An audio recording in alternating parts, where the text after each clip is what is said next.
Ciao, comment ça va? Bien dormi? T'as bien pu récupérer un peu après cette nuit? Je te propose qu'on démarre tout doucement. On va essayer de quitter rapidement la ville pour se diriger en forêt. Avant de commencer, est-ce que t'as fait un échauffement? Pas besoin? Ouais, ok. Bon bah comme tu veux alors. La température ce matin, j'ai regardé, elle est de 3 degrés. Heureusement qu'il y a du soleil pour nous réchauffer un peu. D'ailleurs, tu remarqueras que je me suis habillé en conséquence. Je m'habille toujours comme s'il faisait 10 degrés de plus. Comme ça, quand je suis chaud, je souffre pas d'avoir des couches trop épaisses. Comme un oignon. Quelques recommandations. Avec ce froid, on va partir doucement, le temps que notre corps, enfin surtout le tien, monte bien en température. Il y a la neige fraîche qui est tombée, donc il faut imaginer qu'il y aura des endroits qui seront potentiellement glissants, donc fais gaffe à tes appuis. T'as bien fait de prendre tes gants et ton bonnet parce qu'à l'ombre, ça pique un peu. Bon bah, alors c'est parti. Bienvenue dans Au-delà du mur, le podcast dédié à tous les passionnés de l'asphalte, de la nature ou de la piste. Ici, nous allons explorer les recoins de l'univers de la course à pied, que vous soyez novice ou que vous ayez déjà plusieurs dossards à votre actif. Au fil des épisodes, nous plongerons au cœur de la préparation physique et mentale, nous décortiquerons les secrets d'une nutrition équilibrée et nous nous pencherons sur les enjeux cruciaux de la santé pour vous permettre d'atteindre vos objectifs en toute sérénité. Si vous recherchez des avis d'experts, des témoignages de sportifs, des conseils pratiques pour vous aider à améliorer votre condition physique, à renforcer votre mental et à optimiser votre alimentation, tout ça dans la bonne humeur, vous êtes au bon endroit.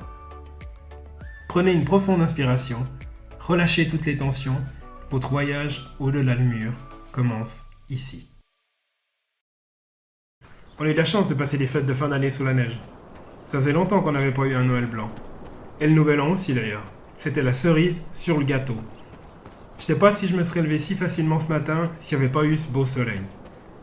Les enfants, ils ont pu faire de la luge et du bob juste derrière la maison et l'espace de quelques jours, on est tous retournés en enfance.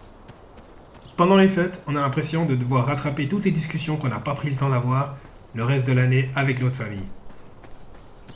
Chacun ressort son plus beau pull de Noël et on compte pas les excès en tout genre. D'ailleurs, tu te rappelles la bonne résolution que t'as prise hier soir? Tu m'as demandé de te la rappeler si tu faisais semblant de l'avoir oublié. Tiens, écoute, vu que je savais que t'allais me faire ce genre de coup-là, j'ai un enregistrement sonore sur mon téléphone. Il est légendaire. D'ailleurs, est-ce que tu sais d'où vient la tradition des bonnes résolutions?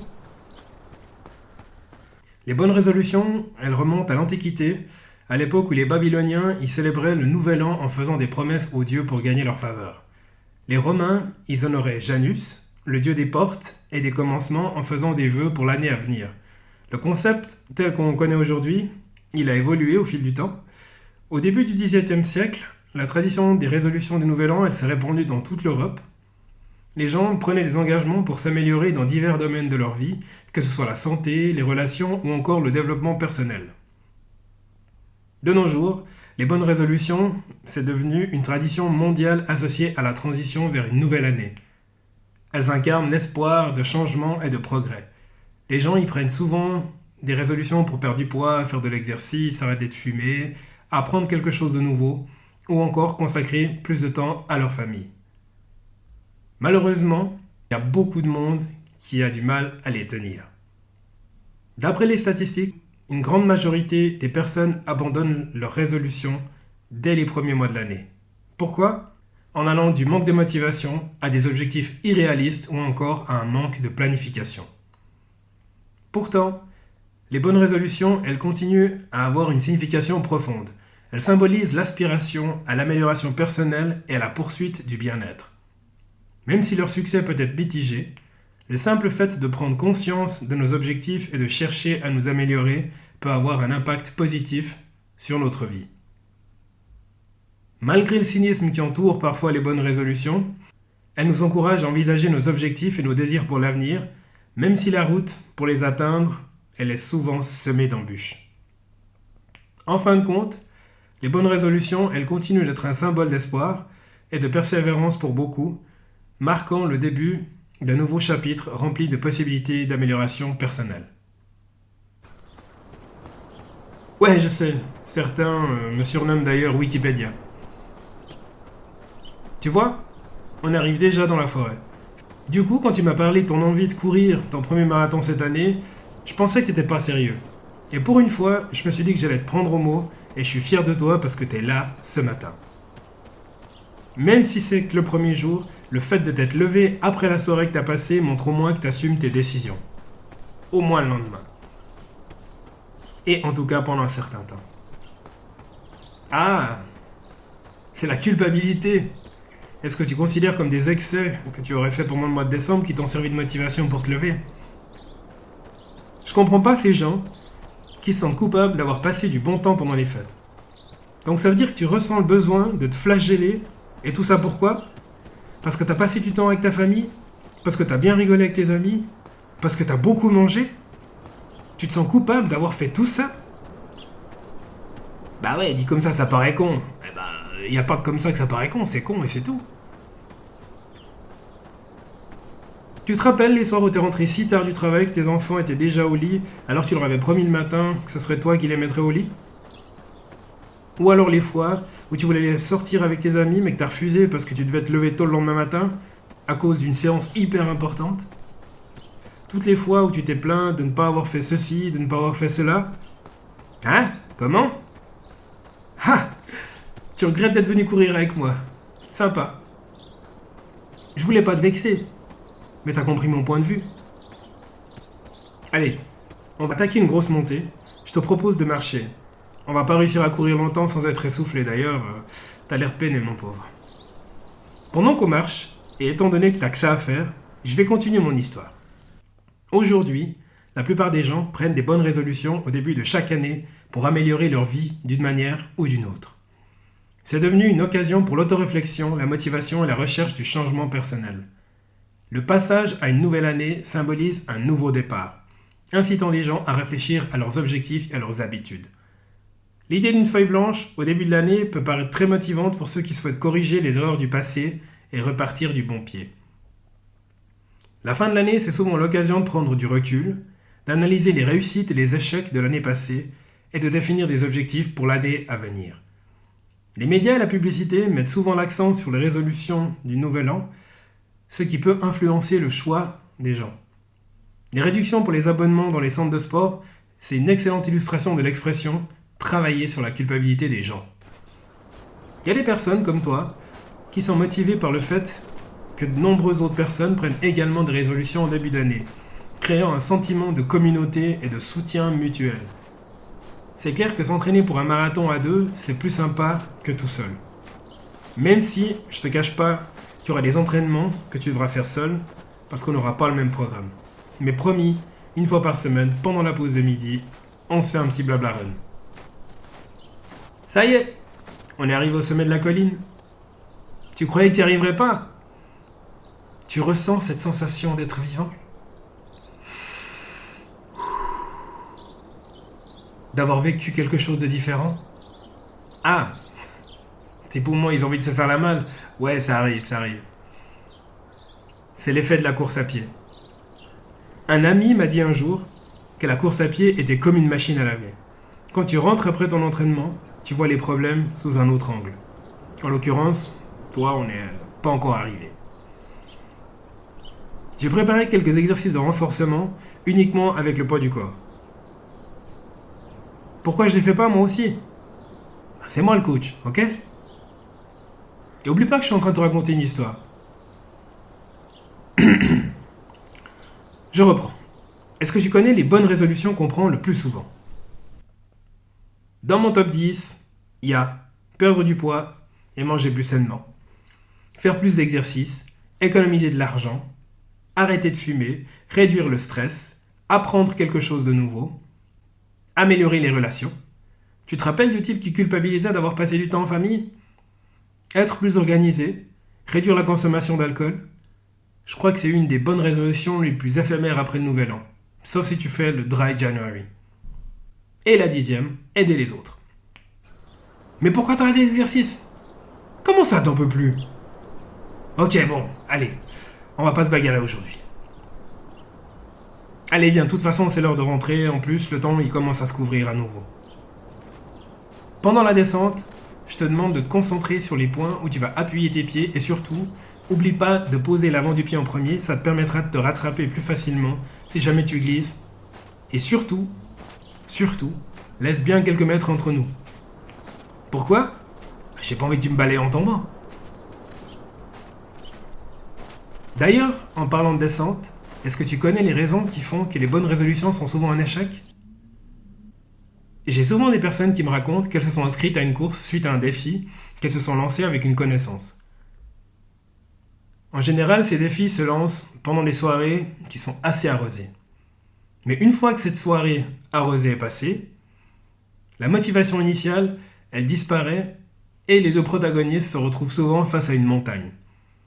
Et des fois, d'ailleurs ça arrive souvent, un des deux protagonistes disparaît étrangement pendant quelque temps, laissant l'autre livré à lui-même. Je me demande d'ailleurs combien de temps tu tiendrais si je te laissais tout seul. On estime que près de 80% des personnes ont déjà abandonné ou ont du mal à suivre leur résolution après seulement 2 semaines. Le manque de motivation, la difficulté à maintenir la discipline et le retour à la routine habituelle, il faut comprendre l'appel du canapé, il est très très fort, sont souvent les principales raisons de cet abandon précoce. Après un mois, le taux d'abandon augmente encore avec environ 50 à 60% des personnes qui ont renoncé à leur résolution du nouvel an. Je me demande les raisons qu'invoqueraient les personnes qui ont vécu cette expérience pour expliquer leur abandon. En pleine mauvaise foi, bien sûr. Mon analyse brute de décoffrage, c'est que les objectifs fixés sont soit trop ambitieux, comme battre son record à chaque course à laquelle je participais, soit impossible ou très difficile à mesurer, comme quand je me disais « l'année prochaine, je serai plus heureux ».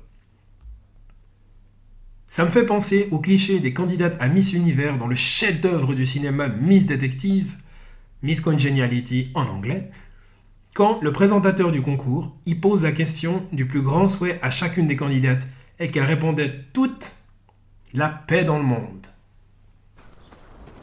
Tu trouves que je regarde trop la télé ? Et c'est toi qui me dis ça, monsieur Cauchemar en cuisine avec Gordon Ramsay ou Storage Wars. Contente-toi d'écouter et surtout de pas tomber. Je t'ai dit de laisser de la distance entre toi et moi. Où est-ce que j'en étais déjà ? Ah oui, le bonheur. Pour la faire courte, le bonheur, ça ne se décrète pas. On se lève pas le matin en se disant « à partir d'aujourd'hui, je suis heureux ». Je t'invite à essayer demain matin et on verra. Le bonheur, il se construit. Il y a des jours moins bons que les autres, ça arrive. Il y a quelques minutes, je faisais la liste des bonnes résolutions qui sont souvent prises en début d'année. Prenons l'exemple de quelqu'un qui, toi par exemple, décide de prendre plus soin de sa santé en se mettant à un sport au hasard, de la course à pied, et que tu abandonnes après quelques semaines. Une des raisons pour expliquer ton abandon pourrait être parce que tu as voulu en faire trop et trop vite. Tu t'es mis dans le rouge direct. Tu diras que t'as mal partout, que t'as pas de souffle. Ah, t'en as pas maintenant déjà. Bon bah attends, on va ralentir. Que t'arrives pas à courir en montée, que t'as mal aux genoux, au dos. Bref, une réplique habituelle quand on demande à quelqu'un qui n'a pas l'habitude pourquoi elle ne court pas ou elle a arrêté de courir. Comment ? T'adores ma manière de te motiver ? Ah mais je t'en prie. Ah non, je ne fais que saboter tes excuses avant que tu puisses les utiliser. Ouais, je sais, je suis un pote. Le problème dans le fait de se lancer à l'arrache dans la course à pied, c'est que ça devient assez vite plus que juste enfiler ses baskets et aller courir. Et que même si à première vue on peut avoir l'impression qu'on n'a qu'à enfiler ses baskets et qu'on va courir un marathon en moins de 3 heures, la réalité, elle est un peu plus compliquée. Bah non, j'ai pas envie de casser ta motivation et remettre en question ta bonne résolution. En plus, depuis le temps que j'essaie de te convaincre de venir courir avec moi. Bon après, se lancer dans un marathon direct c'est chaud, hein. Mais t'en fais pas, je vais t'aider. La course à pied, au début, c'est difficile. Pendant et parfois après aussi. On a des courbatures, notre corps nous envoie des signaux de partout qu'on ne sait pas forcément comment interpréter. Je suis passé par là, je vous rassure. Cette sensation désagréable va durer plus ou moins longtemps en fonction de plusieurs facteurs, comme ta forme physique de base. C'est pas la même chose de recommencer après une blessure ou une pause de plusieurs mois que de recommencer depuis zéro.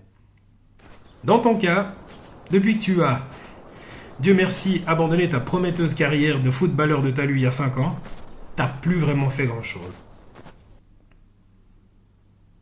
Un autre élément à prendre en compte, c'est aussi notre âge. Ah bah non, je dis pas que t'es vieux.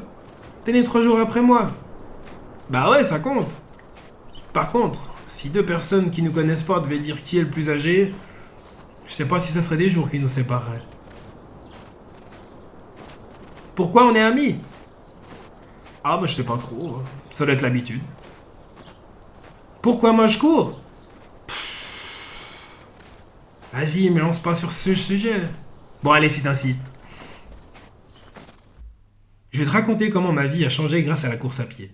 Si je suis derrière là, en ce moment, en train de t'arroser avec mes paroles, c'est grâce à la course à pied.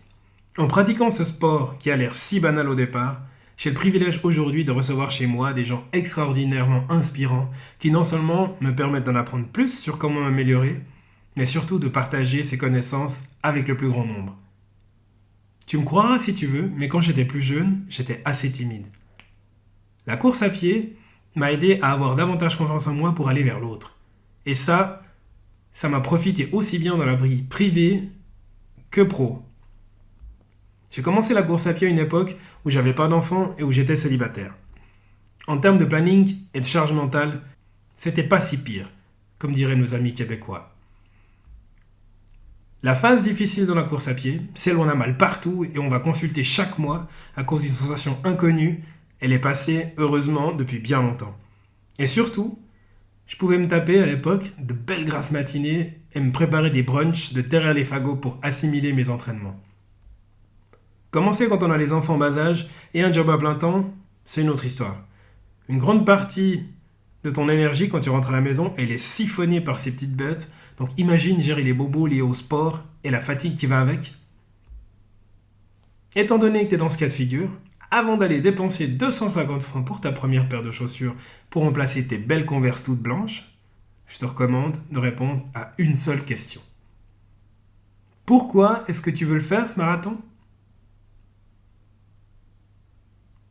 Tout le reste découlera de ta réponse. Dans l'épisode de podcast numéro 18, je parle de comment trouver une source de motivation qui dure toute la vie. Si ce n'est pas encore fait, cet épisode, c'est un excellent épisode 0. En fonction de la réponse que tu donneras à cette question, tu trouveras plus facilement les réponses aux questions liées à l'organisation et la gestion du temps, la question de la garde des enfants, le temps en famille, etc. Comment je m'organise? Je m'entraîne l'été très tôt le matin pour que mes entraînements impactent le moins possible ma famille. C'est plus facile, le soleil se lève bien plus tôt. En hiver, je vais travailler plus tôt le matin, comme ça je peux m'entraîner pendant la pause de midi. Et je rentre à des heures normales le soir. Il y a quelques années, je m'étais essayé au batch cooking.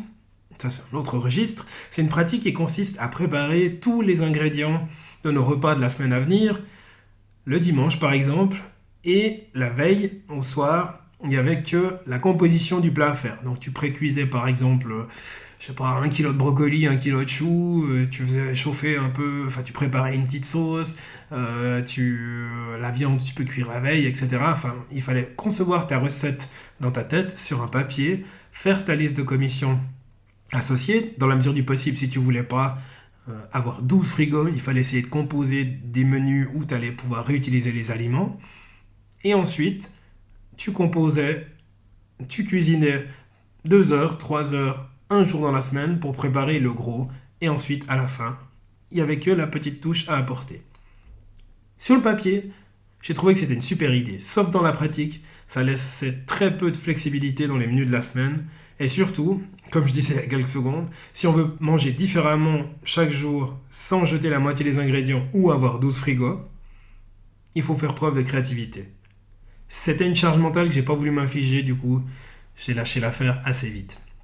Ma solution, c'est de cuisiner un peu plus à chaque fois, et je fais des compositions différentes, mais seulement pour 2 à 3 jours à l'avance. Au niveau organisationnel, il a fallu intégrer dans une semaine le fait qu'on travaille les deux avec ma femme.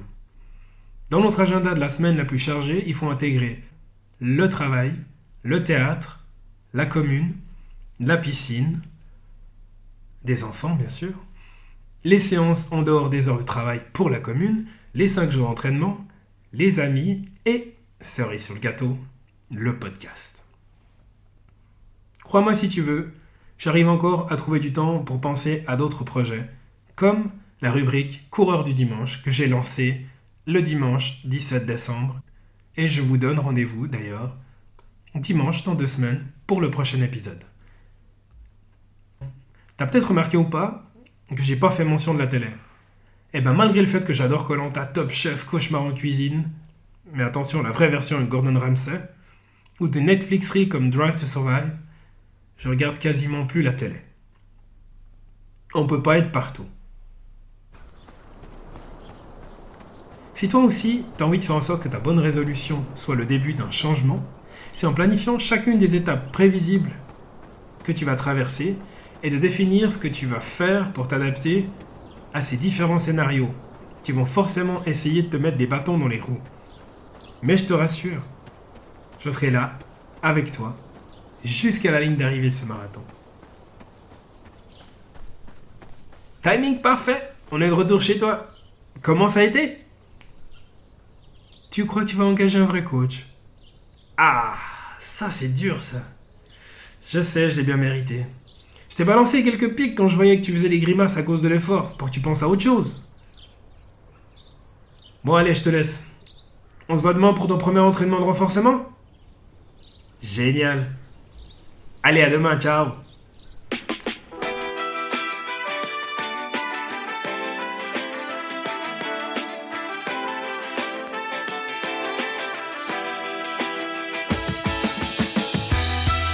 Si cet épisode vous a plu, merci de lui laisser un avis 5 étoiles et partagez-le avec vos amis et votre famille.